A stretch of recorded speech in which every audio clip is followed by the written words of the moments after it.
시청자 여러분 안녕하십니까. 3월 23일 금요일 뉴스 신세계 진행을 맡은 박평입니다. 제 옆에는 동아시아 따봉연구소 용가피 소장님과 함께하겠습니다. 안녕하세요. 반갑습니다. 네.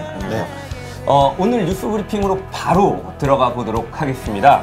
오늘 첫 번째 소식은요. 이명박 구속입니다.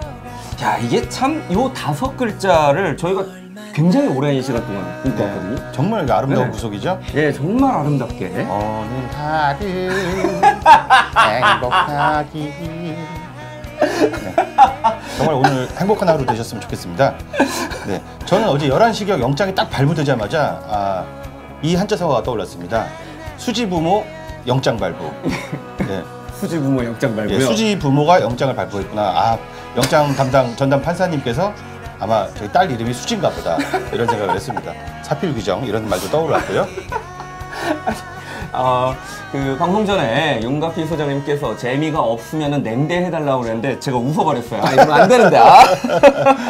저 방송 나올 때마다 뭐 저 얼굴 부었다는 얘기하는데 이게 원래 얼굴입니다. 네, 자꾸 그 얘기하지 마십시오. 자, 어제 11시에 네. 11시에 갑자기 이 소식이 떴거든요. 네. 구속영장이 발부됐다 이랬는데 담벼락을 보고 또 어떤 생각이 드셨다고요? 담벼락이 정말 비정상적일 정도로 높죠. 네, 그만큼 대중을 두려워하고 국민을 두려워하는 겁니다. 네. 지은 죄가 많으니까. 하지만 우리에게는 짐이 집이 있다. 짐이 집. 예, 지금 보시는 영상은 저기 문사홍에 우리 송화백님이 합성하신 모습인데요. 네, 저 짐이 집으로 잡은 영상입니다. 쥐새끼가 전전긍긍하고 있죠. 네, 영장을 기다리면서 불안해하는 모습입니다. 예, 저 다음에 바로 나온 소식은 요거 보시면 네. 주간 식단표예요. 네, 식단표입니다. 오늘 아침에 아마 네. 모닝빵 두유 샐러드를 먹었을 것으로 보이고요. 네. 몇 시간 후에는 돼지김치찌개와 마늘쫑 멸치볶음 등등을 먹을 것 같습니다. 저녁에는 감자수제비, 어묵조림. 야, 그렇게 맛있는 것만 드시던 분이 예. 저런 서민적인 식단을 정말 사필 규정이죠. 저 새로운 맛을 이제 접하시겠죠? 네. 예, 금방 적응하실 거예요. 네, 네. 그 콩밥을 굉장히 많은 분들이 기대하셨는데 콩밥 알러지가 또 있다고. 콩밥 알러지가 있다고요? 예, 그거 가짜 뉴스입니다. 가짜 네. 뉴스. 평소에 콩국수를 많이 먹는다 이렇게 인터뷰한 기사도 있었습니다. 그러면 뭐 전혀 지장이 없겠는데 뭐 오늘은 콩밥은 나오지 않네요. 자, 어쨌든 저희 인트로 음악으로도 또 아름다운 구속도 나왔고 직접 노래도 불러주셨고 굉장히 이명박 구속과 관련해서는 해야 할 일들이 내게 생겼어. 목소리. 정말 기분 좋은 하루 시작하게 됐습니다. 예. 이거 터치면 안 돼. 제 아재에게 면역이 없으셔가지고 쉽게 터지시네요.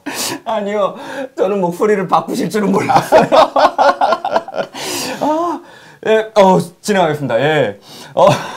이명박 구속이 됐는데요. 일단 요거를 좀 정리를 하고 저희가 이 소식에 대해서는 이승훈 변호사님하고 또 전화 연결을 해볼 생각입니다. 네, 한번 전화해 보시죠. 예, 이 완전 구속 시기부터 심지어는 이 동부 구치소로 가는 것까지 예측을 해주셨거든요. 자, 전화 예측도 한번 하시고 어제 또 동부구치소 근방을 배회하시면서 나름 배회를. 취재를 하신 것 같습니다. 자, 한번 전화 연결을 해보도록 하겠습니다.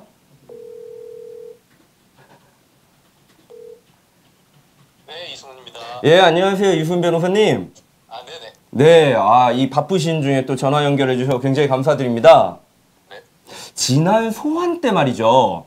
전화 인터뷰로 23일 구속을 예측해 주셨어요. 근데 그렇죠. 적중했습니다. 이게 무슨 뭐 이렇게 계산을 다 하신 건가요? 아니면 초기 오신 건가요? 사실 23일 날 구속된다고 한 사람이 네. 8일인데 뭐 제가 대단한 건 아니고요. 겸손을 우리- 또. 예. 난 틀려서 난 21일이라고 예측했어요. 근데 뭐 이틀 차이니까. 네, 뭐 20일권에는 있으니까요. 네. 자, 어젯밤에 네네. 이훈 변호사님께서 동부구치소 가셨다는 이야기가 들렸는데 거기 왜 가신 겁니까? 네. 제가 이때까지는 안 그랬는데 오늘은 날이 날인지라 제 개인적인 이야기를 좀 드리면요. 네. 어제 저는 이제 특히 그 주진우 기자님 지인분들이랑 네. 모처에서 미리 축하 파티 중이었거든요. 네. 선축하 파티. 네, 그래서 거기서 이제 구속영장 발부 소식을 듣고서 다들 환호하고 박수치고 난리였는데 네. 예, 그리고 이제 들뜬 마음으로 올림픽대로 타고 제가 집으로 귀가하고 있었어요. 네네. 근데 갑자기 주위에 경찰들이 보이더라고요. 그래서 혹시나 했는데 제 뒤에 그 이전 대통령 호송 차량들이 따라오는 거예요. 이게 놓칠 수 없잖아요. 네네. 그래서 제가 직접 각하를 배웅해드려야겠다는 생각에 갸륵한 백성이다. 예, 바로 그냥 동부구치소로 내비를 바꿨어요. 그리고 제가 직접 구치소 입구까지 콘보이 해드렸습니다. 세상에. 예, 변호사 말고 최근에 기자를 제가- 하셨어도 잘하셨을 것 같아요. 기자 정신 있으시다. 제가 최근 한 일 중에 제일 보람찼습니다. 직접 또 방문을 환영하는 그곳으로 또 네. 모시고 갔네요. 그러면 구치소 현장 분위기가 좀 궁금하거든요. 네, 일단 언론에서는 다들 이전 대통령 자택부터 네. 구치소까지 이제 경찰들이 교통 통제를 할 거다라는 네네. 예측을 많이 했거든요. 근데 그런 게 일단 전혀 없었어요. 제가 콘보이를 했으니까 확실하죠. 네. 그리고 사실 전두환 전 대통령부터 박근혜 전 대통령까지 네네. 범죄를 저질렀음이 확정됐거나 아니면 네. 강하게 추정됨에도 불구하고 이것저것 전직 대통령 예우를 차린다고 해서 우리 네. 은사를 찌푸리게 하는 일이 종종 있었잖아요. 그렇습니다. 근데 어제는 그런 거 없더라고요. 아주 인상적이었습니다. 얄짤없다 진짜. 예. 그래 그리고- 원칙대로 했구나. 그렇죠. 예예. 그리고 현장에 꽤 많은 시민분들이 나와서 이전 대통령 가는 길을 축하해 주셨고요. 네네. 실제로 꽃을 들고 나온 분들도 꽤 있었고, 꽃이요. 예, 또 어떤 분은 빅뱅이 그 군대 가면서 발표했던 노래 있습니다. 꽃길. 꽃길. 예, 그거 틀어놓고 배웅해 주시는 분도 있었고, 진짜 네. 대단한 또 백성들입니다. 뭐 여러 가지 구호도 외치셨는데 특히 뭐 깜빵 가자 이거 제일 좋았습니다. 그래서 어쨌든 다들 한마음 한뜻으로 네네. 이전 대통령 이제 학교 가시는 길 축하했고요. 네네. 예, 물론 이제 엄밀히 말하면 아직은 예비 학교죠. 네. 예비 학교. 네. 네네. 그 궁금한 게 그러면 이 이명박 전 대통령이 이 구치소로 가는 길 그걸 막 아쉬워하면서 막 항의하고 소리 지르고 그런 뭐 지지자분들은 안 계셨나요? 아마 있었을 것 같은데요. 네네. 묻혔죠. 묻힌다. 축하해 주시는 분들이 네네. 열성적이셔가지고 예, 저는 일단 뭐 인지를 못했습니다. 그 정도. 제가 방송에서 보니까 힘내세요 하는 그 목소리가 들렸었다고 하더라고요. 힘내세요. 그렇군요. 알고 보니까 가족이었어요. 그 가족이 전부였어요. 그럼 그 얘기는 힘내세요. 우리는 안 들어갈 수 있게 해주세요. 이런 그러니까 건가요? 예. 힘내서 버티세요. 아빠 대표 뭐 이런 느낌. 풀지 마세요. 네. 어쨌든 다음 좀 질문도 해드리고 싶은데 네네. 증거 자료가 8만 페이지가 넘었다고 그래요. 그렇죠. 이거 다 읽을 수 있는 겁니까 진짜로? 만약에 네. 어제 그 구속 결정이 정량평가, 그러니까 형을 몇 년 살리느냐 아니면 네. 형의 종류를 어떻게 하는 것에 대한 것이었다면 그 판사는 검찰과 변호인 측 이제처럼 모든 자료를 꼼꼼히 검토하는 것이 맞습니다. 네. 근데 영장실질심사는 결론이 딱 두 개뿐이거든요. 구속과 불구속. 네네. 그러니까 판사 입장에서는 기록을 찬찬히 검토하면서 구속해야 될 이유를 쌓아가다가 네네. 자신이 설정한 어떤 선을 딱 넘으면 그 이상은 의미가 없어요. 어차피 구속이니까요. 그래서 제가 보기에 다 읽긴 했겠지만 예. 일정 시점 이후에 결심을 한 다음에는 휙휙 잘 넘겼을 것 같습니다. 괜히 열심히 썼네. 8만 페이지를. 그러니까요. 예, 진짜 인류 지식의 복음이다, 진짜. 자, 그러면 이제 앞으로 이제 재판이 이뤄질 텐데 주요 쟁점은 어떤 게 될 것 같으세요? 일단 뇌물죄에서 제일 큰 삼성 수임료 대납이나 아니면 다스 비자금 직권남용 네. 이게 전부 다 그 다스의 실질적 주인이 이전 대통령임을 전제로 하는 거거든요. 네네. 그래서 소위 다스는 누구 겁니까? 이게 가장 중요한 쟁점이 될 것 같고요. 네. 그리고 소송 전략과 관련해서는 제가 이제 저는 실제로 재판을 업으로 있으니까 네. 의문이 가는 점이 좀 많이 있어요. 네. 원래 이제 죄가 여러 개인 경우에는 누가 봐도 확실한 부분은 일단 인정을 하고 네. 다툼의 여지가 있는 부분에 대해서는 억울함을 호소해야지 재판부도 그런가 하면서 귀를 기울여 주거든요. 네네. 인지상정이죠. 근데 이전 대통령의 경우에는 증거가 있든 없든 진술이 있든 없든 무조건 부인하는 작전으로 나가고 있거든요. 그 작전 미스 이러면- 아닙니까?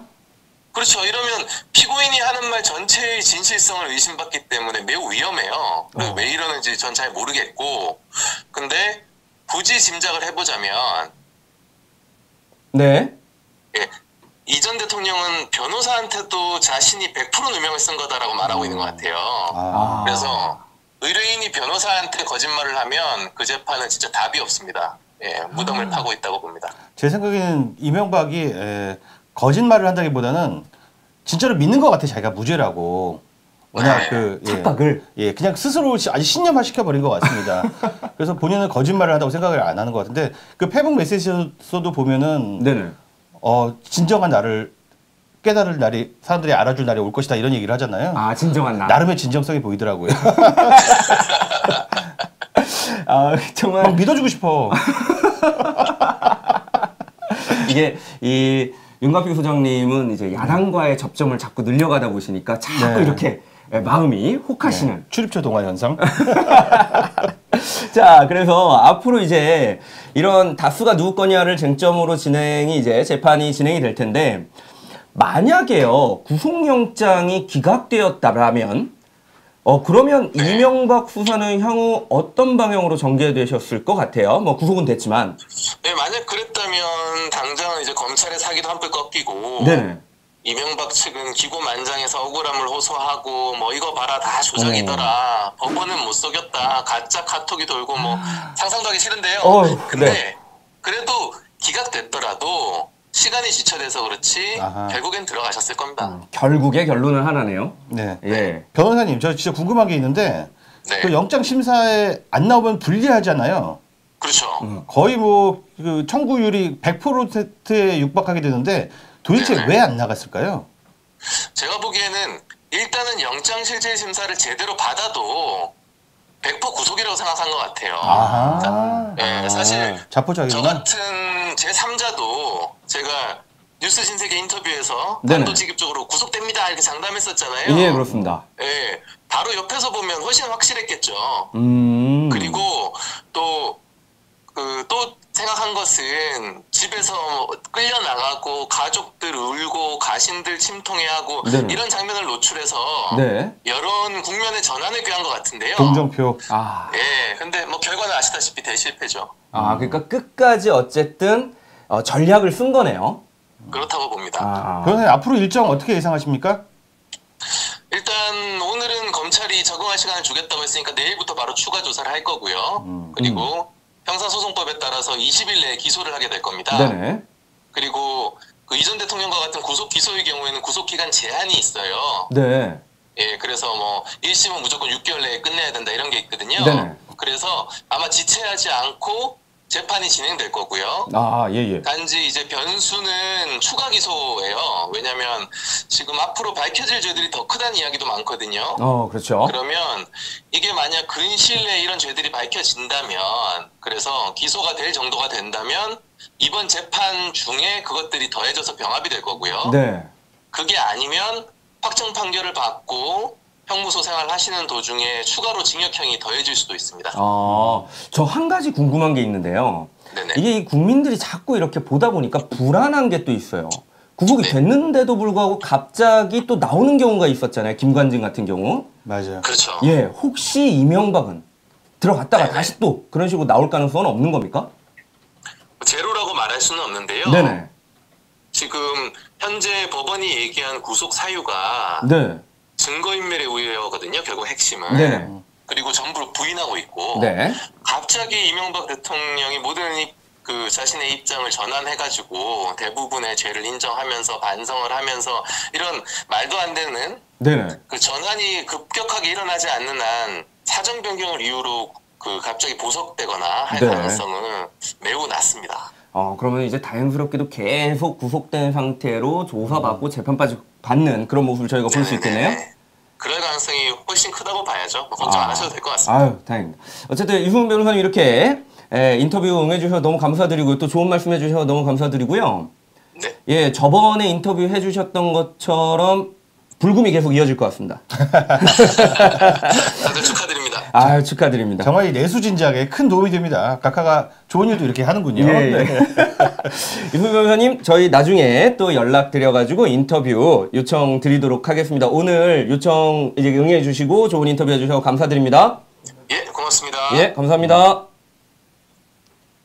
야, 이게 좀 시원시원한데요? 네, 뭐 말을 돌려 하지 않으세요. 네. 아, 시원시원한데. 틀릴 때 틀리더라도 틀린 적도 없지만 그 21일은 어떻게 예측이 나온 건가요? 21일이요? 네. 원래 21일이 정석인데요. 아. 근데 이게 이명박이 갑자기 그 영장 심사에 가겠다 안 가겠다 실강의를 하면서 그러면 또 이제 법원에서도 판단이 필요하잖아요. 네네. 그래서 하루가 더 또 딜레이가 된 거죠. 네. 그렇게 해서 23일이 된 것입니다. 원래는 21일이 더 맞습니다. 예측하신 게 그 원래는 맞았는데 정석입니다. 네. 이명박 때문이군요. 네.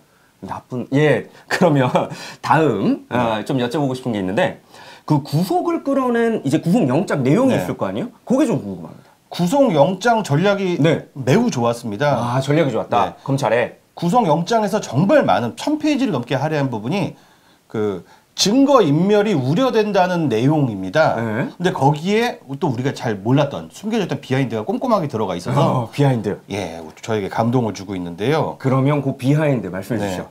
이게 와, 8만 페이지가 넘지 않습니까? 8만 페이지. 8만 그러니까 대장경. 8만 대장경이다. 예. 8만 죄장경. 네. 그러니까 이 30년 동안 지은 죄를 예. 낱낱이 기록하다 보니까 진짜 이명박 전기 자서전에 전기. 버금가게 됐습니다. 첫 번째로 소개해 드릴 게 네. 그 사유 구속 사유죠. 구속 수사가 필요한 사유죠. 네. 상속 증여세 탈세 미수권입니다. 네. 네. 이게 뭐죠? 이명박이 네. 2010년부터 네. 아들 이시영에게 다스 지배권을 이전할 계획을 세워온 거예요. 2010년. 네. 차분차분하게 예. 그 많은 재산을 그냥 챙겨서 가져가면 되지. 꼭 그 세금 떼겠다고. 그래서 네. 다스를 차명으로 보유해 준 게 이제 이상은이고 네. 그 아들 이동영이죠. 네. 두 사람 몰래. 몰래요. 그럼 또 뭐 모르게 해. 가족인데. 예. 몰래 그 M&A 전문가와 S 회계법인의 네. 지배구조 개편안을 컨설팅 받았습니다. 시작도 아니고 컨설팅부터 몰래 했군요. 네. 그래서 어떤 방법을 찾았냐면요. 네.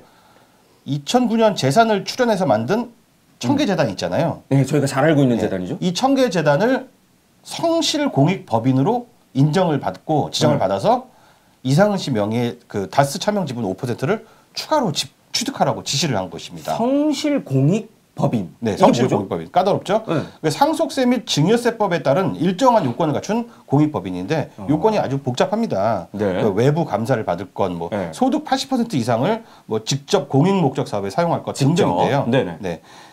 그 이미 다스 주식 5%를 소유하고 있는 그 청계재단이 네. 이상은 씨 명의의 다스 주식 5%를 추가로 갖게 될 경우에 네. 뭐 상속세를 턴다 뭐 이런 얘기인데요. 아깝게도 이게 실패로 돌아갔습니다. 실패. 네. 청계재단이 성실공익법인으로 지적받는데 그 너무 빡세서 예. 요건을 못 가져주셨죠. 네, 예, 요런 장면이 바로 네. 그 증거인멸에 해당한다. 이렇게 하려는데 실패했지만 어쨌든 요걸 보면 네. 증거를 인멸하려고 하는 그런 성향이 보인다. 아주 지능적이다. 아, 정말 이명박은 범죄의 신, 네. 돈의 신 이렇게 얘기하는 게 딱 맞는데 상상도 못할 기법들을 그렇게 찾아요. 그러니까요. 이 정말 대단한 것 같아요. 또 있죠 이런 게. 네, 굉장히 있지 여러 않을 가지가 것 같아요. 있습니다. 네. 근데 뭐 한마디 하자면 저는 이명박이 그렇게 막 범죄의 천재라고 생각 안 해요. 난 이거 돈빨이다. 사실 로펌들이나 이런 데 불러가지고 회계법인, 뭐 컨설팅 회사 불러가지고 이런 돈 딱 주고선 탈세 방법, 뭐 사기 방법 찾아내려면 아주 잘 쳤습니다. 아, 이게 사실 되게 돈빨이다. 이명박이 돈이 그냥 많아서. 그렇게 똑똑한 사람이라고 저는 보질 않습니다. 예. 네. 돈빨로. 네. 이런 게 또 있었는데 네, 어떤 게 측근들에게 허위 진술 증언을 강요한 내용들이 또 깨알같이 들어 있습니다. 네.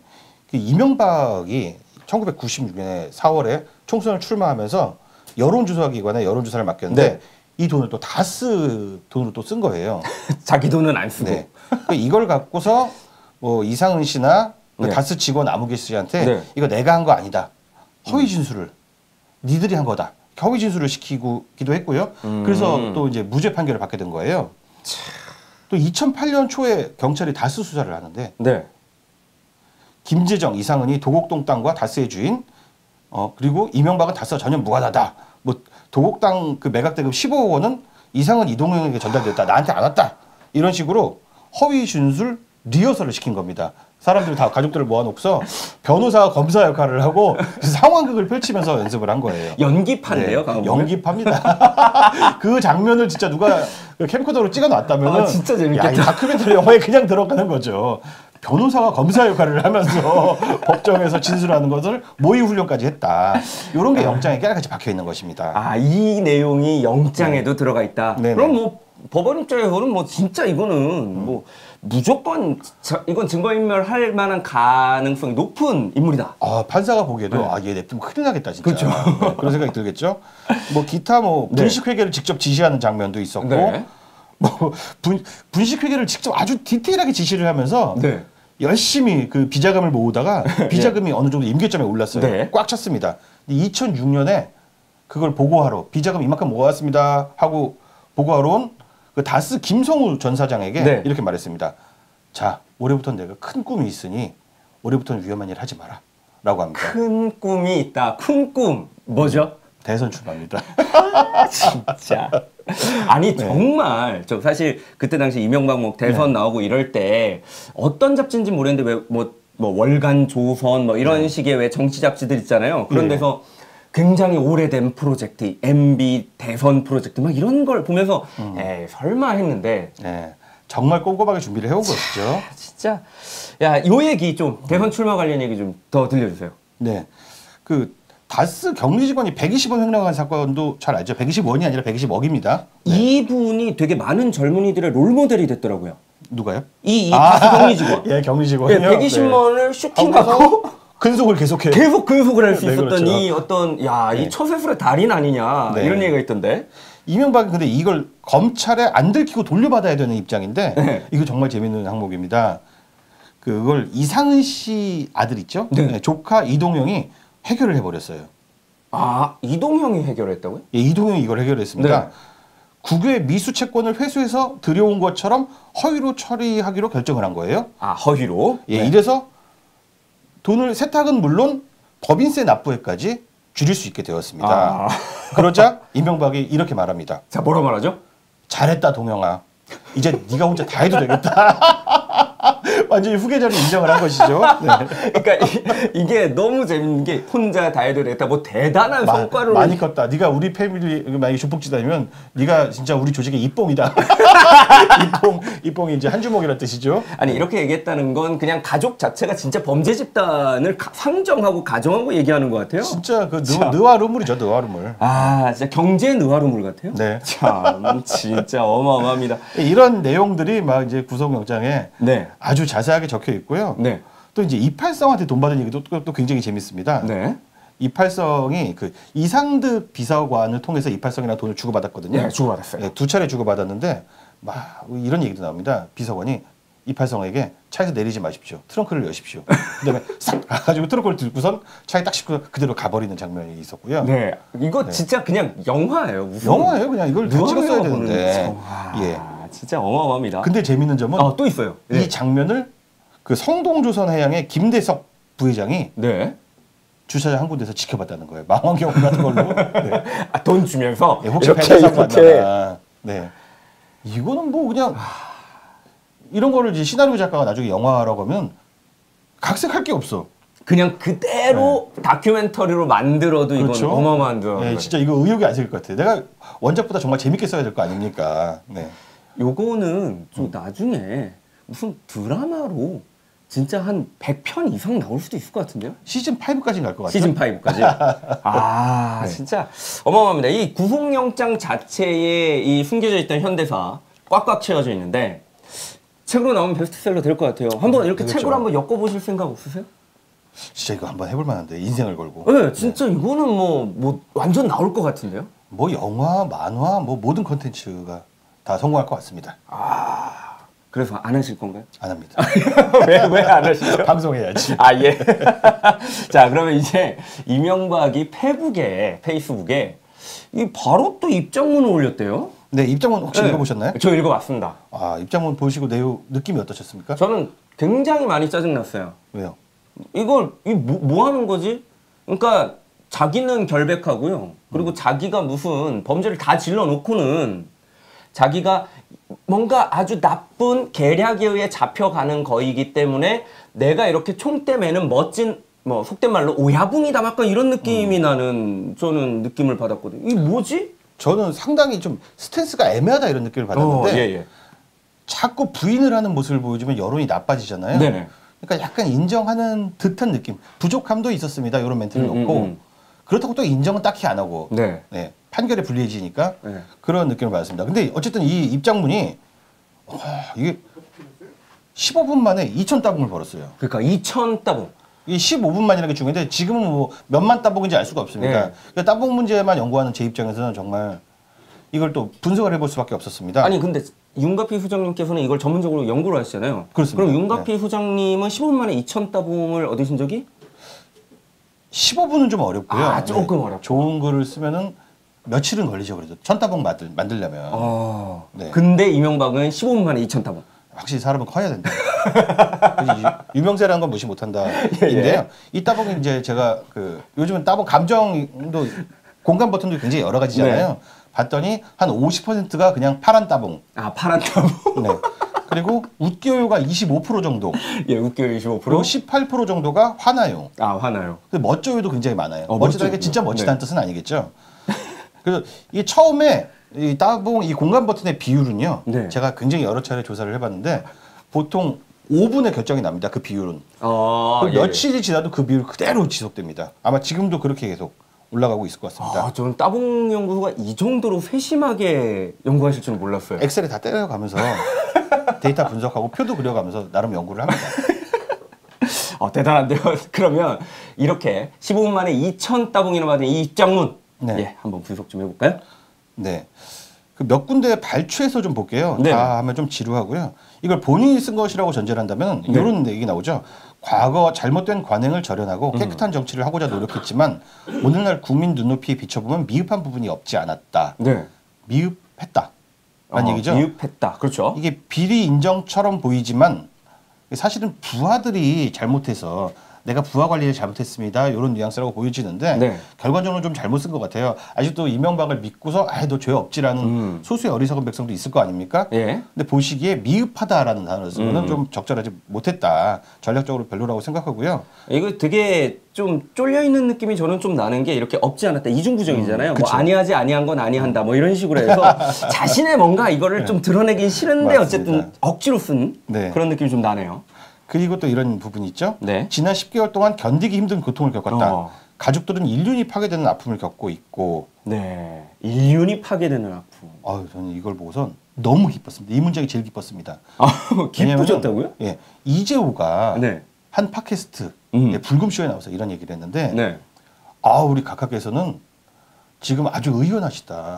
의연하시다. 예, 전혀 이거 신경도 안 쓰신다. 네. 이렇게 작은 일에 신경 쓰시는 분이 아니다라고 해서 저는 혹시 진짜 그런 인간이면 너무 짜증난다. 너무 열받는다고 생각했는데 아픔을 겪고 힘든 고통을 겪었다. 지난 10개월 동안. 그동안 허세 페북에서 많이 부르지 않습니까? 네. 뭐 테니스 뭐 어떠니 뭐 정연 막 이렇게 정연 하고. 얘기도 하고 또 자기가 뭐 평창 가서 네. 내가 그때 진짜 잘했었는데 이런 얘기도 해서 예, 예. 혹시 스트레스를 안 받는 줄 알았더니 이 인간도 스트레스를 받는구나. 그래서 기분이 좋으셨구나. 기분이 매우 좋았다. 분석이라고보다 이제 제 사적인 의견이고요. 예. 이게 진짜 중요한 포인트인데 네. 내가 구속됨으로써 나와 함께 일했던 사람들과 가족의 고통이 좀 덜어질 수 있으면 좋겠다. 이거 어떻게 보세요?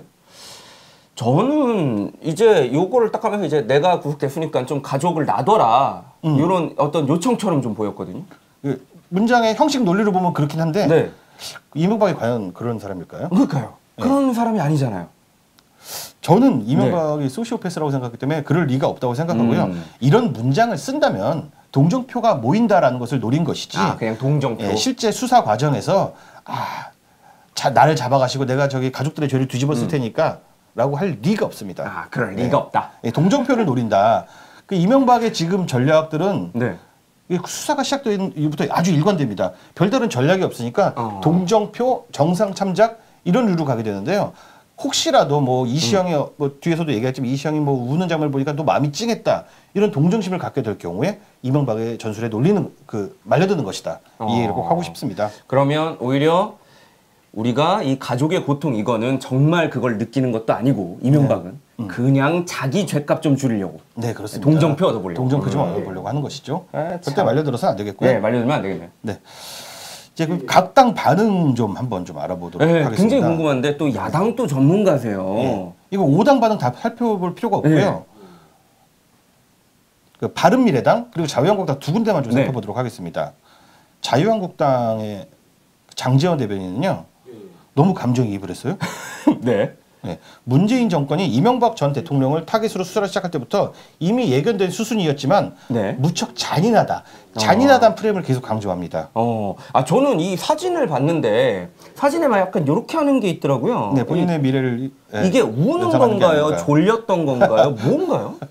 아마도 이거 연기라고 보여지는데요. 네, 연기. 네, 얘들이 왜 이런지는 뒤에서 좀 더 자세히 설명드리도록 하겠습니다. 기대 좀 해보겠습니다. 바른미래당은 그러면 의외로 사법 원칙에 따른 마땅한 결과다라고 말을 했습니다. 아주 상식적이죠. 네, 그러네요. 이 두 당의 스탠스가 앞으로의 여러 가지 구도를 암시할 수 있는데요. 네. 이상하죠? 전직 대통령 이명박. 네. 근데 지지자가 한 명도 없어. 그 집 앞에 찾아온 사람이 한 명도 없는 네. 이명박은 자유한국당이 편을 들고 있고요. 그나마 지지 계층이 있는 박근혜는 내치고 있습니다. 그게 현재 자유한국당의 스탠스인데요. 그거 지지율 관리 그렇게 하면 잘 안 되겠죠. 그럼 왜 그럴까요? 이 이유는 간단합니다. 네. 지금 자유한국당은 지지율 관리 같은 일을 할 여력이 없습니다. 아예 그런 거에 생각을 할 정도도 안 된다. 왜냐? 아직도 당내 개파 싸움이 끝나지 않았기 때문입니다.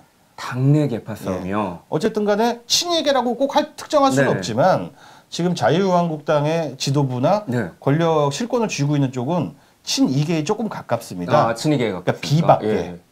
그리고 내치려고 하는 쪽은 그 친박계입니다. 네네. 그래서 이 두 전직 대통령을 통해서 두 개파가 대리전을 하고 있는 양상입니다.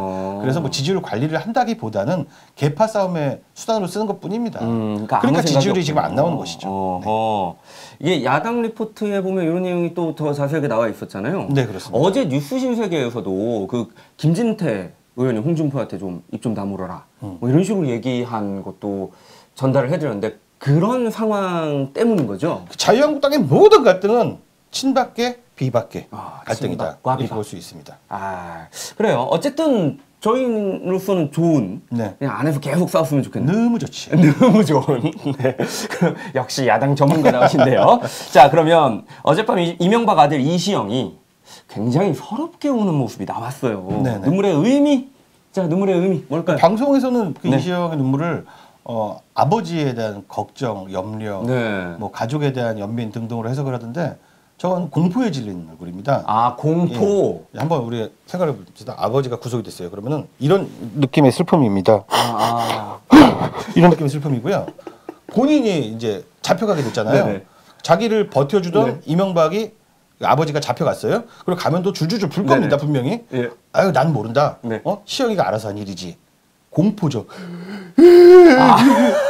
뭐 좆됐어 막 이런 느낌입니다. 공포의 눈물이다.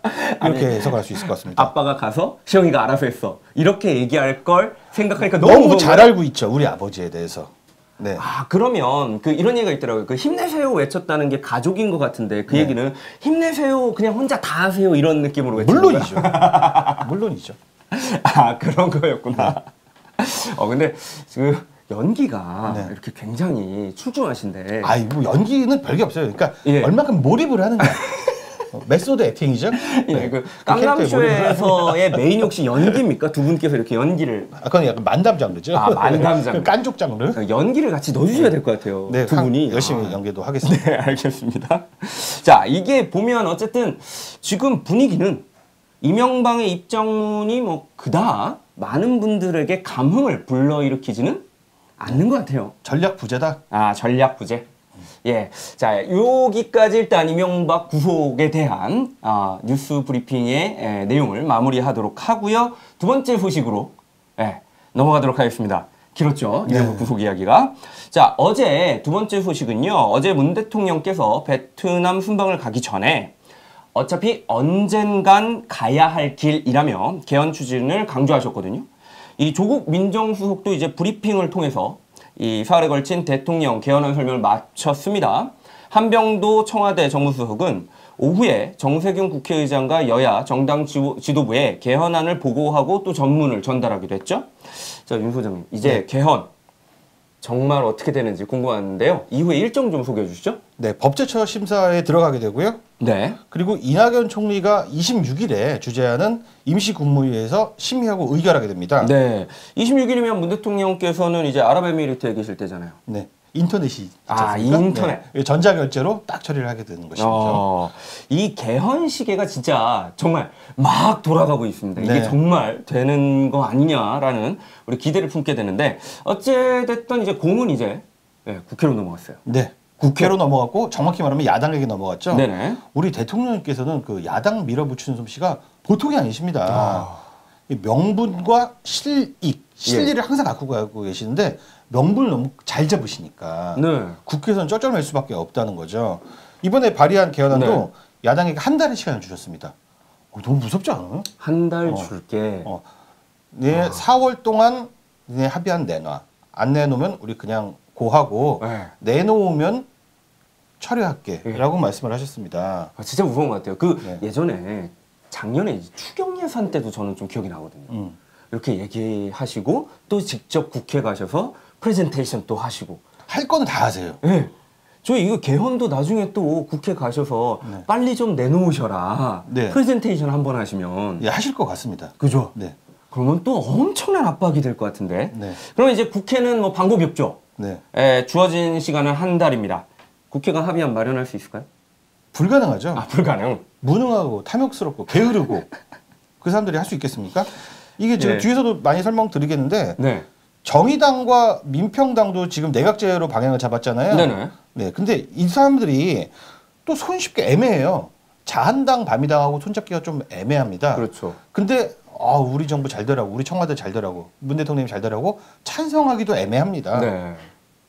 그러면 결국 국회가 할 수 있는 건 음. 기한이 왔을 때 대통령 개헌 발의안에 대해서 찬성할 거냐 반대할 거냐 딱 요거 할 수 있겠네요. 그죠? 포인트는 이 사람들은 그 국회는 절대 합의안을 못 낸다는 게 포인트가 될 것 같습니다. 아, 그렇습니다. 자, 조국 수석께서 대통령 개헌안을 전문 기본권, 그다음에 국민주권, 그다음에 지방분권, 그다음에 총강 경제, 그리고 권력 구조 이렇게 세 부분에 나눠서 설명을 해주셨는데요. 권력 구조 부분에 대해서 이슈 프리즘에서 오늘도 역시 상세하게 다뤄드릴 예정입니다. 이슈 자세하게 프리즘 털어보겠습니다. 시간에. 네. 자, 세 번째 소식으로 가겠습니다. 한국 철강 관세가 제외됐습니다. 제외됐습니다. 많은 분들이 계속 걱정을 해오셨는데 이야, 일단은 그 4월 말까지 네. 관세 대상에서 빠진 것으로 네. 그리고 4월 안에 또 뭔가를 좀 우리가 더 풀어내고 협상을 해나가야 될 것으로 보입니다. 자, 이거 진짜 참 이게 와. 근데 이게 너무 재밌는 게요. 미국과 가장 가까운 동맹이라고 하는 미국과 언제나 우리는 하나라고 외치는 일본이 빠졌습니다. 일본이 빠졌습니다. 사실 뭐 관세 우리에게도 중요한 문제지만 네. 일단 일본이 또 거기 쏙 빠진 게 네. 그게 진짜 지극한 기쁨 아니겠습니까? 아니, 제가 항상 하는 게 이제 말씀드리는 게 문재인 대통령께서 이상하게 일본을 좀 이렇게 네, 하시는 그렇죠. 듯한 걸 했는데 세상에 진정한 어떤 동맹 관계로 이제 한국, 일본은 뭐 돈을 좀 주지? 약간 이런 느낌으로 바뀌는 그렇죠. 것 같아요. 네. 일본 하나 빠지니까 동아시아가 이렇게 평화롭지 않습니까?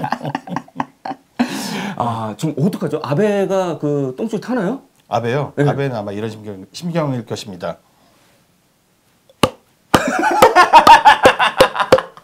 철강 관세음보살 이런 느낌이 아닐까 싶습니다. 죄송합니다. 저 이거 욕해드려야 되는데, 욕하시는 거 너무 좋아한다고 욕해달라고 요청해 주셨는데. 네, 면박당하는 거. 우리 이제 김남은 앵커가 제 면박을 굉장히 잘 주는데. 예. 아베 관세음보. 네. 박평님은 근데 4월 한 달 동안에 우리가 완벽하게 이 네. 철강 면제, 관세 고배율 네. 관세 면제 대상이 될 것 같으신가요? 이제 전망이 어떠세요? 어차피 FTA에 관련된 또 이제 협상을 막 하니까요. 그 협상을 어떻게 하느냐에 따라서 달라질 것 같은데, 저는 뭐 그것도 아니고 이것도 아니고 결국 남북 정상회담, 북미 정상회담 여기서 트럼프는 뭘 가져갈까? 요거에 다 달리지 않았을까? 저는 그런 생각을 좀 해보는데요. 요 부분에 대해서는 또 전문가가 있죠. 네. 예측해 주신 분이 계십니다. 여러분들이 애착에 찾고 계시던 우리 권순욱 대표님과 제가 전화 통화 연결해 보도록 하겠습니다. 권순웅 모드일지 권순성 모드일지 궁금합니다.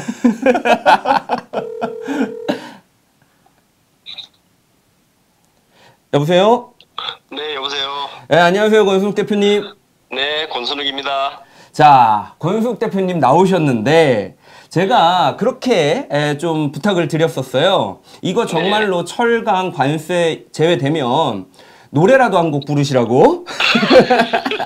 자, 노래로 시작할까요?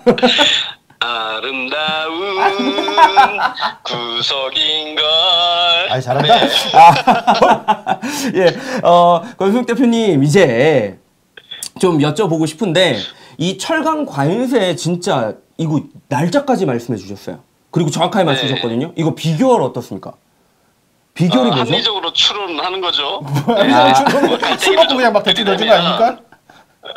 술 먹고 막 던진 거 아니에요? 그것도 반이 있어. 뭔가 그래도 예측을 좀 잡으셨다는 근거, 그 근거가 어떤 거죠? 이거 대통령님까지 전방위적으로 다 띈 사안이잖아요. 네네. 예, 일단 남북 정상회담, 북미 정상회담 네. 이 문제하고 안보 문제와 경제가 사실상 연결되어 있는 문제다. 아. 근데 트럼프가 이 철강 관세 문제를 고율 25% 관세를 매기면서 했던 방침이 그거였어요. 자기네 안보하고 연결된 국가들은 일단 면제한다. 아, 단서가 예, 있었네. 그게 있었습니다. 근데 지금 사실상 트럼프는 안보 문제와 엮여버렸죠. 그 그렇죠. 엮은 게 바로 문재인 대통령님. 아.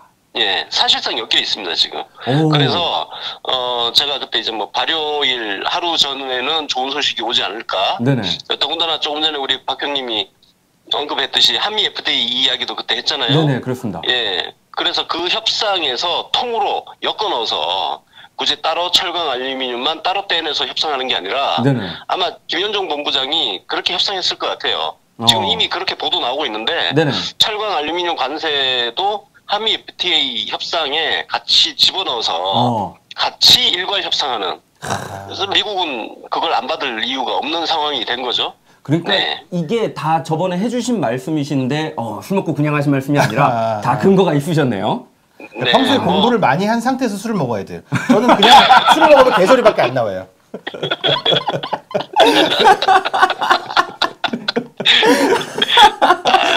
예, 오늘 방송 참 재밌습니다. 오늘 카피카피 룸룸 빵빵 터집니다. 오늘 진짜 연기도 막 하고 그 오늘 짤 많이 돌 것 같아. 저 데일리로 해도 되죠? 대답은 또 안 해주시는군요. 불안정하지 내가 데일리로 하면. 자, 그러면 권순욱 대표님 어제 이명박 구속 뉴스 지켜보셨을 것 같아요. 네. 네, 소회가 좀 남다르셨을 것 같은데 그 얘기도 좀 해주시죠. 네. 저는 우리 참담하다 그러잖아요. 네. 한국 언론들이. 예, 저야말로 진짜 참담했는데. 한국 언론들이 지금 조선일보부터 해서 이렇게 참담하다는 거는. 네네. 그냥 저랑 반대의 생각으로 참담한 것 같은데. 네. 죄 지은 새끼는 감옥 가는 게 정상이죠. 근데 왜 그럼. 참담해? 예, 그죠? 네. 근데 저는 어제 이제 노무현 대통령님, 네네. 이 생각이 났는데 다들 그런 말씀 하시는 분들 많잖아요. 우리가 아직도 풀지 못한 숙제가 하나 남아 있습니다. 네. 우리 노무현 대통령님이 임기 중에 정말 개무시를 많이 당하고 동네 개새끼들도 욕을 하는 그런 상황이었잖아요. 네, 진짜 그렇습니다. 개나 소나 다 대통령님 욕을 하는 그런 시대였는데 그 시대가 이명박을 만들었고 이명박을 만들었기 때문에 박근혜까지 나온 거 아닙니까? 네. 그러면 이명박 박근혜 이 9년을 우리가 지금 청산하는 과정이 있지만 네. 과연 누가 이명박근혜를 만들었는가에 네. 대한 책임 소재는 아직 우리가 제대로 규명한 적이 없습니다. 누가 만들었는가? 그냥 소위 진보라는 새끼들은 우리 노무현 대통령님한테 책임을 몽땅 씌워놨죠. 네, 그렇습니다. 그렇게 따지면 제가 누차 말씀드리지만 트럼프한테 정권을 넘긴 거는 오바마의 책임입니까? 아니잖아요. 그렇죠. 네. 근데 대한민국의 진보라는 새끼들은 우리 노무현 대통령님한테 책임을 몽땅 씌워놓고 아무도 아직까지 반성문 하나 제출하지 않고 성찰한 적이 없습니다. 저는 들어본 적이 없어요. 네. 그래서 이명박이 어제 구속되는 걸 보면서 저 새끼 때문에 우리 대통령님 돌아가시고, 근데 저 새끼를 만든 정작 우리 등 뒤에서 내부에서 총질을 했던 새끼들은 아무도 반성문을 쓰지 않는 이 현실에 네. 대해서 정말 참담함을 느꼈습니다. 아, 참 이게 그냥 기뻐만 할 게 아니라 예, 말씀해 저는 뭐 주신 밤새 기뻐했는데도 또 그런 또 상반된 감정을 또 갖고 계셨네요. 예, 뭐 상반된 게 아니고 사실 누구도 지금 그 이야기를 하지 않고 있지 않습니까? 네. 누가 이명박을 대통령으로 만들었는가에 대해서 진지하게 다뤄본 적이 아직 없습니다. 네. 예, 이제는 이명박근혜 둘 다 깜빵에 쳐넣었으니까 네. 지금부터 누가 이명박을 대통령으로 만들었는가를 규명하는 작업을 시작을 해야 되고요. 네. 그 작업을 하게 되면 진짜 저희들 보고 정치 신세계 보고 내부 총질이 어쩌고저쩌고 하는 이 개지랄 떠는 새끼들 있는데 진짜 내부 총질을 어떤 개새끼들이 했는지를 지금부터 제가 규명을 하겠습니다. 아, 우리 일요일 네. 녹음 뭐 저기 아이템이 생겼네요. 좋습니다. 네. 그 권순욱 대표님. 네. 간만에 또 이렇게 나와주셔가지고 욱해주셔가지고 네. 시원합니다. 네. 그런데 그게, 네. 예, 왜 4일 동안 이렇게 자리를 비우셨는지 궁금해하시는 분들이 많으세요. 혹시 네. 그 조국 수석님 나오시는 것 때문에 피해 계신 건가요? 어떻게 알았지?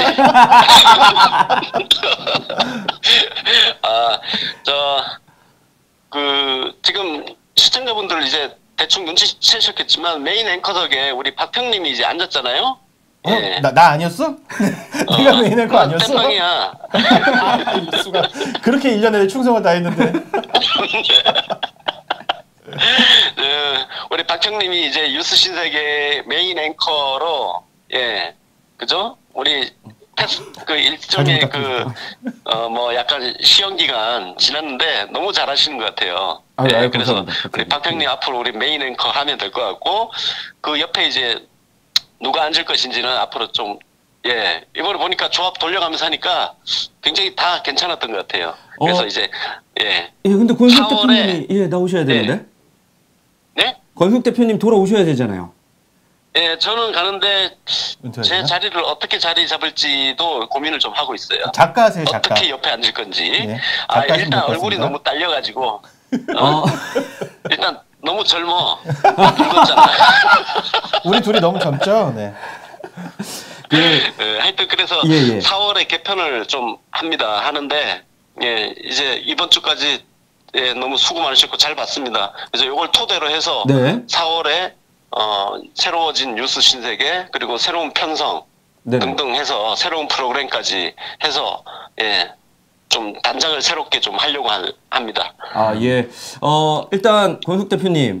네. 어쨌든 나오셔서 우훈 계속 해주셔야 될 것 같습니다. 네. 나도 욱 잘하는데. 앵커 만들어 주셨으니까 편성은 또 제가 나오셔서 욱 해주시길 부탁드릴게요. 알겠습니다. 예. 여튼 저는 뭐 하여튼 권보조 자리로 다시 되돌아가도록 하겠습니다. 예, 감사합니다. 어쨌든 앞으로도 계속 이렇게 좋은 말씀 그리고 해안을 통해서 다양한 해석들 많이 보여주시길 부탁드리겠습니다. 네, 감사합니다. 예, 감사합니다. 네. 예, 이상 권순욱 뉴비씨 보도부분 대표님과 통화 나눴습니다. 자, 이명박 구속, 문재인 대통령 개헌안, 그 다음에 철강 관세 제외 이렇게 세 가지 뉴스 굉장히 큰 이슈들이어서 길게 다뤄봤습니다. 박영근 좀 자주 좀 불러주십시오. 아유, 갑자기 이런 분위기면 사실은 저는 권순욱 대표님의 지시에 따라 움직이는 퍼펫에 불과합니다. 네. 저 성실한 거 아시죠? 이상 뉴스 브리핑이었습니다. 네. 오늘의 이슈 프리즘입니다. 오늘 이슈 프리즘은 저번 시간에 이어서 개헌안 마지막 부분에 대해서 살펴볼 예정인데요. 윤박희 소장님께서 좀 진행을 해주시겠습니다. 네, 어제 발표된 개헌안이 저는 개인적으로 제일 흥미롭고 재미있는 부분들이 많았던 것 같습니다. 네네. 제일 강력한 부분들인 것 같기도 하고요. 권력 구조에 대한 내용들이 주를 이루는데 전체적으로 내용 좀 한번 좀 짚어주시죠. 예, 알겠습니다. 일단 이제 선거제도 관련한 내용이거든요. 이 선거 연령을 18세로 낮추고 그리고 선거의 비례성 원칙을 명시합니다. 선거 운동의 자유를 최대한 보장하게도 되죠. 선거의 비례성 원칙, 선거 운동의 자유 둘 다 당연히 이루어져야 하는 일이라고 저는 보고요. 네. 선거 연령을 18세로 낮추는 것도 사실 18세가 그 병역과 납세 의무도 지는 그런 네, 나이이기 그렇습니다. 때문에 네. 투표권 갖는 게 굉장히 당연하게 여겨지거든요. 아니 무엇보다 네. 이건 뭐 토론하기 시작하면 뭐 끝이 없는데 그러니까 상식선에서 생각을 해보면 좋을 것 네. 같아요. OECD 국가 중에 우리나라만 선거가 19금입니다. 지금 선거 19금. 우리나라만 그런데 그러면은 우리나라만 특수하다는 근거를 반대쪽에서 대야 될 거 아닙니까? 네네. 저는 그게 참 납득이 안 가고요. 반대쪽 논리가 도대체 뭐가 있나 좀 살펴보니까 네. 아 교실이 그 정치의 광풍이 된다는 거예요. 아, 학교 교실이 정치 네. 광풍이 된다. 그 정치 광풍이 되면 뭐 어떤데?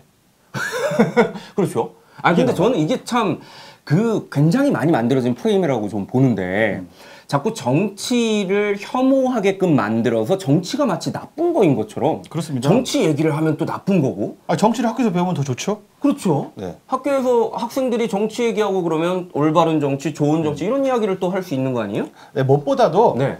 조건은 같은 거 아닙니까? 한 반에 네. 지금 요즘 한 60명 하죠? 한반 60명. 한 반 몇 명입니까? 아 근데 제가 고등학교 때 64명이었거든요. 아 그래요? 예, 저도 아, 국민학교 출신이라. 동갑이신가? 아, 네. 네. 그런데 요즘 한 반에 20명이요. 네? 진짜로? 예, 한 반에 20명인 반이 있대요. 아 그래요. 어쨌든 그 한 반에 20명이 예. 다 똑같은 조건으로 선거도 하고 네. 시험도 보는 거 아닙니까? 네, 그렇죠. 예, 수능도 치르고. 네. 근데 뭐가 그렇게 문제라는 건지 전혀 설득력이 없다고 봅니다. 예, 예, 18세 저도 가야죠. 그래서 그 학생들도 또 18세 투표권 요청하면서 네. 또 이렇게 자기의 의사를 표현하기도 하고 그랬더라고요. 게다가 이제 네. 문 대통령께서 이번에 발의한 개헌안은 그 소수 정당들에게 상당히 유리한 특성이 있어요. 그러니까 나만 좋지 않은 개헌안을 발의하신 게 아니라 권력을 정말 다양하게 분산하는 네. 방식 아니겠습니까? 네, 그래서 이제 그 중에 하나가 예. 그거죠. 선거의 비례성 원칙. 그렇죠. 예, 지지율과 의석이 다른다. 불일치한다. 아니 그러니까 정의당 이거 가지고 막 얘기했어요. 정의당, 평의당에게 가장 유리한 게 바로 이겁니다. 네. 그러니까 정의당, 평화당은 네. 딴 생각하지 말고 이거 바로 잡아야 돼요. 그렇죠. 네, 어차피 뒤주단을 내각제 자존심 부리지 말고 이거 꼭 잡아야 되는 겁니다. 저는 사실 오히려 네. 선거 비례성 원칙 나중에 했으면 좋겠다. 나중에. 나중에. 우리는 이거 필요 없어 사실. 대통령께서 너희들 생각해서 이번에 주신 거야. 꼭 받아라. 이 얘기를 하고 싶네요. 그렇습니다. 자, 다음엔 또 어떤 내용이 있을까요? 권력 분산이죠. 네, 대통령의 네. 권한 분산인데, 네, 권한 분산. 뭘 이렇게 아까운 권한을 자꾸 나눠준다고 하신대. 나는 이거 못마땅해, 사실. 참 이게 진짜 저는 이 내용을 보면서 즐거웠는 게 이상하기도 했던 게 야당들이 계속해서요. 제왕적 대통령제내 대통령의 권한을 약화시키는 그런 내용만 빠진 개헌안이라면서 공격을 막 어마어마하게 했어요. 네. 근데 실제 발표된 내용 보니까 국가 원수로서의 지위가 삭제된다. 세상에. 네, 그리고 감사원이 독립기관이 된다. 네. 그리고 국무총리가 책임지고 행정각부를 통할하고 국회 정부에 대한 통제권을 강화하는 조항들이 있다. 국회에도 권력 진짜 그렇게 많이 나눠줍니다. 그러니까요. 뭐가 싫다는 건지 포인트를 모르겠다 이거예요, 저는. 아니 이 정부 법률안 제출권 있잖아요. 네. 이것도 설명을 하시는데 아니 그건 진짜 하면 안 저 되는데. 진짜 깜짝 놀랐어요. 그러니까 정부 법률안 제출권은 가지고 있는 건데 네. 이 개헌이 되게 되면 이거 할 때는 꼭 국회의원 뭐 10명의 동의 뭐 이런 게 같이 있어야 제출하는 식으로. 그거 참 절묘한 것 같아요. 그 10명이라는 게 정말 인기 없는 대통령이라면은 그 자신이 법률안을 제출하는 것도 제한이 되는 겁니다. 예를 들어서 박근혜 같은 대통령 그 혼구 남군이 등장한다. 네. 그러면은 그 10명 동의안 받기 어려워집니다. 그렇죠. 그러니까 이게 대통령의 권한을 완전히 다 내려놓고서 뭐 그런 것이 아니라 정말 민심을 못 얻고 인기가 떨어진 대통령은 법안 발의조차도 못하게 막는 것이 이 취지가 아닌가 싶습니다. 그러면 이거 진짜 많이 내려오시는 거잖아요. 그렇죠. 네. 와. 근데 대통령제는 그래도 또 4년으로 가니까 네. 뭐 대통령 권한이 좀 이렇게 늘어난다 이렇게 볼 수도 있지 않을까요? 근데 저는 이 부분도 좀 신기했던 게 4년 연임이 왜 그 대통령의 권한이 늘어나는 거죠? 왜냐면 권력이 늘어난다고 볼 수가 없는 게 만약에 대통령이 박근혜예요. 그리고 4년 연임이에요. 그러면 5년 할 게 4년 되는 거 아니에요? 그렇죠. 안 뽑을 테니까. 네, 그러니까 국정 관리를 잘 못하고 국정 운영을 잘 못하면은 중간에 이제 드롭되는 거죠, 사실. 그러니까요. 지루하게 마지막 해를 채울 필요가 없게 되는 거니까 네. 대통령 권한이 좀 줄어든다고 볼 수도 있는 거죠. 그러니까 인기 많은 대통령, 잘하는 대통령이 더 하는 거는 뭐 권한이 너무 과하다 이렇게 보기 어려운 건데 정말 인기도 없고 정말 못하고 정말 뭐 난리친 그런 대통령이 5년을 꽉 채워서 해야만 하는 것이 아니라 4년만 하고도 갈아치워질 수 있다라고 한다면 그건 대통령의 권력을 오히려 줄이는 거잖아요. 4년 연임제 진짜 좋은 것 같아요. 4년 연임제에 대해서는 주변 분들을 설득하실 때 너무 복잡한 얘기하지 마시고 이게 미국식이다. 아, 미국식. 아메리칸 스타일이다. 미제. 예, 그 미국 따라가야 된다. 선진국 아니냐, 정치 선진국이다. 이렇게 하면 그러니까 다 넘어가시더라고요. 야, 왠지 그쪽에 잘 설득될 것 같은. 맞습니다. 그쪽이 좋아하는 논리로 설득을 해야 합니다. 확실히 따봉연구소의 소장님은 그렇죠. 괜히 또 소장님이. 아, 괜히 나 혼자 똑똑한 게 아니라 모두를 한 사람의 10걸음보다는 10사람의 한 걸음. 뭔 소리야? 네. 또 다음 어떤 게 있죠? 예, 마지막으로 이제 헌법재판관 구성을 다양화하는 내용도 있었어요. 우선 대통령의 그 헌재 소장 임명권 조항을 삭제합니다. 아, 왜? 그러니까 이것도 권력을 내려놓으시는 건데. 다음 대통령 골치 아프겠어? 잘하셔야지 않으면 힘들겠는데요.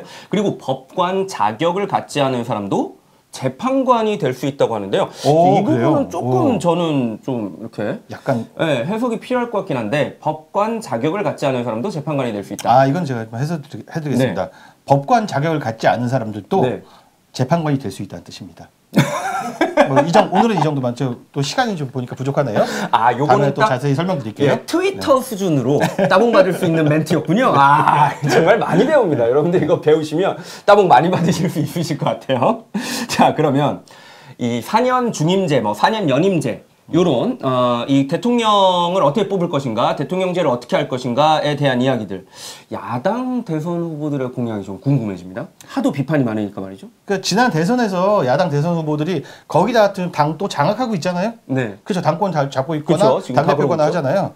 근데 스스로 지금 시건들을 하는 거잖아요. 네. 전 진짜 이해를 할 수가 없어요. 그래서 어제 밤새도록 그 당시 야당 대선 후보들의 공약을 살펴봤습니다. 네. 예를 들어서 4년 중임제에 대해서 네. 보면은 홍준표, 유승민 4년 중임제 분명히 전명했었습니다. 뭘 갖고 반대를 하는 거야? 아니 근데 왜 그때는 4년 중임제를 해놓고 지금은 이걸 가지고 뭐라고 하는 거죠? 문재인 대통령이 하니까. 문재인 대통령은 싫다. 예, 스스로 존재감을 만들 방법이 없으니까. 근데 신기하게도 문재인 대통령은 여기에 또 관련이 없잖아요, 전혀. 그렇습니다. 본인이 해당되는 것도 아니고 지도 좋자는 건데 어처구니가 없죠. 예. 참 이 앞뒤 말이 다른. 그러니까 무슨 말을 하는지를 모르고 하는 건가요? 아니, 문 대통령께서 이번에 제안하신 개헌안은 90%가 다 야사당 후보들이 공약했던 내용들입니다. 다른 게 별로 없어요. 싱크로율이 엄청납니다. 근데 반대를 한다고요? 네, 그렇습니다. 기억력의 문제인가요? 기억력의 문제, 정략이죠, 정략. 정략? 네. 대통령 힘 빼기죠. 네. 참. 그리고 걔들이 이제 내각제로 생각들을 많이 바꿔가지고요. 네. 그때와 지금 입장이 좀 달라진 면도 있습니다. 자, 그럼 지방분권에 관련한 것도 좀 알려주세요. 홍준표 공약을 먼저 읽어드릴 건데, 네. 홍준표, 안철수, 유승민, 심상정 다 읽어드릴 건데, 네. 듣다 보면 이거 문재인 대통령이 발의한 내용 아닌가 싶으실 거예요. 그 정도로? 네, 홍준표는 국가 사무를 지방으로 이전하고 자치 재정권을 확대하고 특히 자치경찰제를 도입한다. 이렇게 공약을 했었고요. 안철수는 지자체를 지방정부로 개칭하고 지방세 조례주의를 도입하고 중앙정부 권한 지방정부의 대폭 이양, 자치 입법권 확대. 이거 지방정부는 완전히 똑같네요? 똑같죠? 유승민도 100% 안철수랑 똑같고요. 거기다가 지방 분권형 개헌을 아예 못 박아서 주장을 했습니다. 심상정도 여기에다가 거의 다 비슷하고요. 자치경찰제를 도입하고 지방의회 강화 등등의 내용입니다. 그냥 똑같습니다. 그런데 토시만 다릅니다. 반대를 하는군요. 아이 참. 자, 정치 및 검찰개혁 쪽도 한번 분석해 주세요. 이것도 완전 똑같아요. 홍준표. 국회의원 면책특권 및 불체포특권 폐지. 국회의원 국민소환제 만들고요. 그리고 검경수사권 조정한다. 똑같죠? 네. 완전히 똑같아요. 완전 똑같죠? 그냥 뭐 볼 게 없어요. 안철수 검경수사권 조정. 그리고 별도로 이제 검찰 개혁안을 내지는 않았습니다만 검경수사권 조정이 들어가 있고요. 유승민, 심상정, 안철수 셋 다 모두 검사 외부기관 파견을 축소한다. 뭐 청와대 검찰이 파견된다든가 하는 것들도 지금 취지가 다 똑같습니다. 그럼 계속 여쭤볼게요. 검경 수사권 조정이요. 모든 후보 찬성. 국민의원 국민후원제. 홍, 안, 유, 심 모두 찬성. 대선 결선 투표제. 안철수, 심상정 찬성. 대법원장 호선제요. 안철수, 유승민, 심상정 다 똑같습니다. 공수처는요? 안철수, 유승민, 심상정 다 찬성했습니다. 선거 연령 인하에 대한 야당 대선 후보 공약이요. 안철수, 유승민, 심상정 다 찬성했고요. 자한당의 경우는 반대를 했었는데 홍준표가 반대했었는데 김성태가 계속 꾸준하게 찬성을 해왔습니다. 18세로 낮추자. 아니 이거는 대통령 개헌안이 무슨 야당이 원했던 걸 다 들어주신 건데 이것도? 그러니까 그냥 니들이 하자는 대로 했는데 근데 싫대. 그러니까 원래 이게 공약을 우습게 하는 놈들입니다. 근데 다만 저는 요즘 이런 생각이 들어요. 어제 제가 봤던 기사에서도 네. 보면 그 자유한국당에서 2기 혁신안을 나왔는데 네. 이 혁신안 내용을 보니까 그냥 다 우리 공약이야. 내용이 다 너무 좋아요. 이걸 보고서 저는 요즘 이런 생각을 했어요. 아, 걔들 원래 개새끼들이니까 그렇다고 치고 네. 다만 저쪽의 공약이 계속 우리랑 싱크로율이 높아진다는 것은 네. 시대 정신이 보다 민주적이고 개혁적이고 진보적인 가치로 변해가고 있다. 쟤도 또 거기에 야합하려고는 한다. 야합하려고는 한다. 선거가 있을 때마다 그렇게 야합하려는 시도를 계속 앞으로도 해갈 것으로 보여지고요. 복지 정책 늘려나가고요. 네. 네. 다 좋은데 다만 이 유권자들은 볼 것입니다. 누가 진정성을 가지고서 네. 공약을 제안하느냐. 기왕이면 실천해 나가는 민주당, 문재인 정부를 지지하지 않겠습니까? 그러니까 야당은 이거를 해놓고 정작 실천할 때는 또 네. 모르는 척. 네, 화면 좀 한번 보여주시죠. 네. 지난 총선 때 자유한국당의 광고였는 새누리당의 광고였습니다. 네. 국민 여러분, 이 광고를 1년 동안 보관해 주세요. 네. 약속 지키나 안 지키나. 하나도 안 지켰습니다. 저거 안 지키면 세비 반납하겠다고 다 사인했습니다. 저거. 세비 반납 안 했죠? 제 기억으로는 한 명인가 반납하고 나머지는 다 반납 안 했습니다. 아 진짜. 하여간 저는 이렇게 생각합니다. 야당 의원이 되기 위한 제1 덕목은 철판. 절판이다. 좀 부끄럽지 않을까요? 저는 최소한 스스로의 공약을 진지해서 반대하려면 그렇다면 명분, 말이 되는 명분은 가지고 왔으면 좋겠다. 안 그러면 이게 정치입니까 이게? 조폭들이나 진짜 마트에서 떼쓰는 어린애 그것과 뭐가 다르겠습니까? 그래서 이거를 중심으로 다 야당도 찬성해왔다. 네. 참 절대 무리하고 레디컬한 공약을 내시는 게 아니다 지금. 해주신 말씀을 종합해 보면 야당이 반대할 만한 개헌안이 아니군요. 그렇습니다. 그냥 니들 해달라는 거 그냥 그대로 잘 요약해서 대통령께서 주신 거니까 받아 처먹어. 이 말을 해주고 싶습니다. 그래서 받아 처먹어. 일단 먹으면 좋은 거니까요. 그럼요. 자 그러면 대통령이 발의하신 개헌안에 대한 그 내용을 저희가 3회에 걸쳐서 소개해드렸습니다. 여기까지가 오늘의 이슈 프리즘입니다. 자, 오늘 언론 해부실은 없거든요. 그래서 바로 다음 칭찬합시다로 넘어가도록 하겠습니다.